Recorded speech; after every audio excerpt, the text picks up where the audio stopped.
Afternoon advices. So here are my comments on your questionnaire. The questionnaire that Chami, is it Chami that sent me this? Yes. The title of your proposal is Transition to Synchronized and Asynchronized Online Learning During the COVID-19 Pandemic, a study exploring medical and allied health students' perspectives in Cagayan State University. First question that I would like to ask, is this title approved by the panel? Because I have several questions on the title itself, but if this is the approved title already, I just want to change it, not really change it in terms of its thought, but change the construction of the title to synchronize and a synchronized online learning during COVID-19 perspectives of medical and allied health students on synchronized and asynchronized online learning during the COVID-19 pandemic, an exploratory study. Not this long, because we mean maximum is 12 words only for the title. Now, going to your questionnaire itself, number one objective is to, what is that again? What is the profile of the students in terms of? So this should be part 1, profile of students, and then letter A is demographic profile. So actually, when you're doing your questionnaire, you are answering your objectives. So the way that the objectives are written should be the way that the questionnaires are organized. So you should have letter A here, demographic profile. Do not mix it together if you did not mix it at your objectives. So you have letter A, demographic, letter B, socio-economic, letter C, educational profile for part 1. So demographic would be, you don't have actually a specific objective under demographic profile, which is wrong when it comes to writing the objectives, because it needs to be specific. So since it's not specific there and specific here, you have to revise your objectives in your proposal. So you need to write that you will be asking for the a demographic profile, and you can put close and open parentheses the age, the sex, and then address. You can put the address there. And then for letter B, the social economic status, instead of writing employment status of mother, employment status of father, you can write a parent's source of income.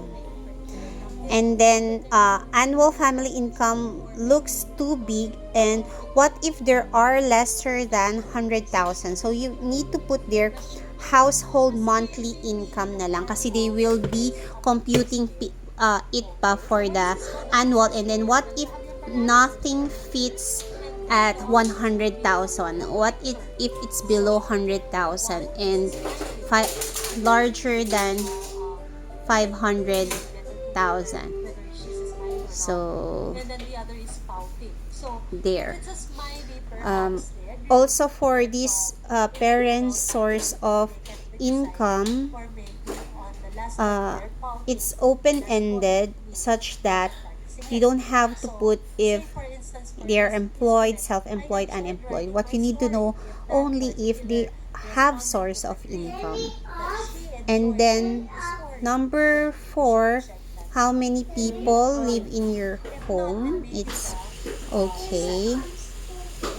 Number 5, After that is how many people, including yourself, live in your home, and then what type of family structure do you have? That's okay. Um, Wait. Okay, this may also appeal to kids. So, yeah. Another way by which you could present a survey questionnaire would be in terms of a numeric scale. So, when we say numeric scale, instead of the faces on the columns, you just have to change it into numbers like 3, 2, and 1, or maybe then you add 5, 4, 3, 2, 1. Now, each of this may have or may have their respective operational definitions. So, say for example, Okay, and then letter C would be educational profile. That's okay. Also in your objective, it's not written, but you need to write it. What's in your educational profile? You have what program or course are you in? That's okay. the most common Um, Year level, how many subjects you have. If you can add this status of enrollment, if they are regular or irregular, because you know that there will be some or a lot of problems if they are regular or irregular. And then you don't call that Likert scale. A Likert scale is very special because it measures level of agreement. So what are while examples studying, are you of the boarding options or for a Likert scale? non-boarding? Then you have strongly agree, maybe agree, the third level might be I think neither agree nor disagree. pwede. You can add that. What platforms do you use during online class? So a Likert scale should be measuring Siguro, what the level platforms of do you use during this pandemic? Alright, this is another type of Kasi scale. during online class and you have So how is it different an from option that is modular, so usually it you have doesn't here fit. So purely online, modular, purely module or modular and blended. Tapos others, please, if purely online, what app do you use?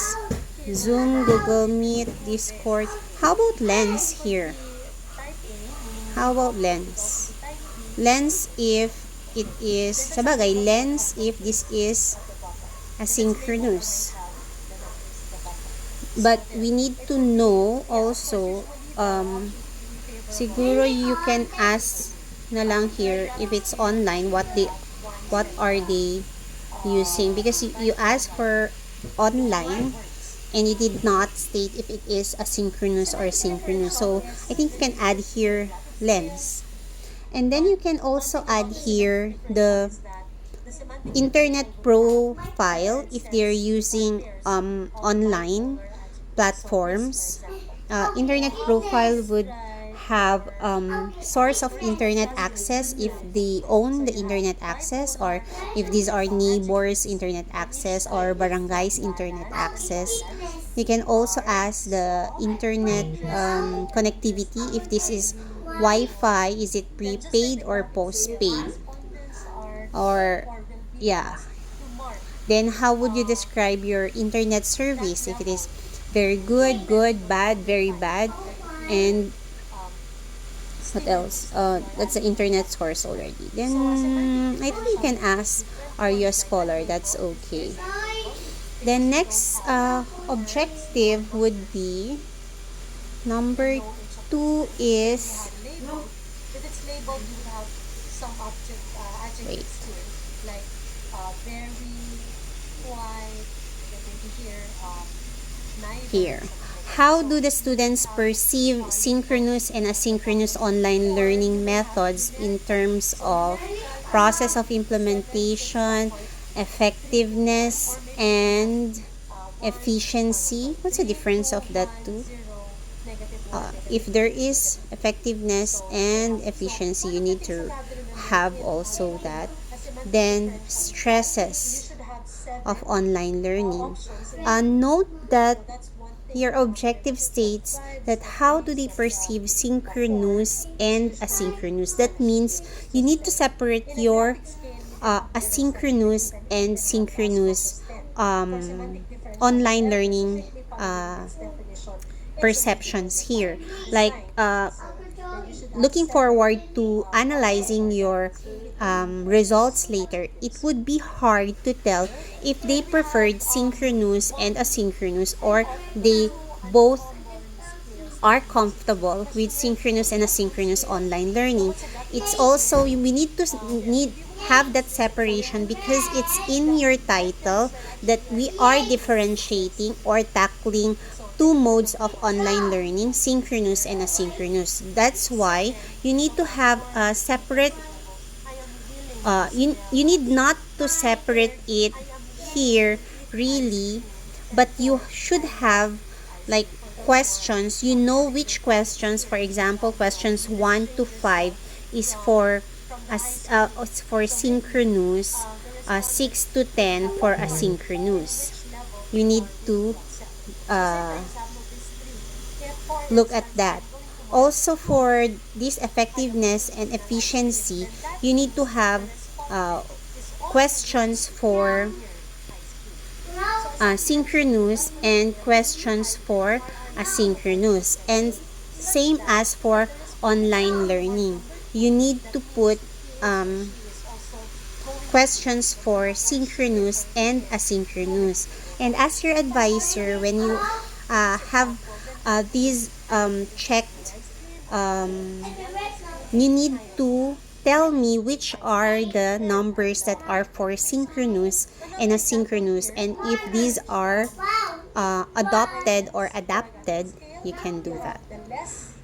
For your interview guide questions, because you have questions number 4 and 5 for your objectives, what are the challenges that the students encounter with the implementation of synchronous and asynchronous online learning, and what recommendations can be derived to come up with academic intervention program?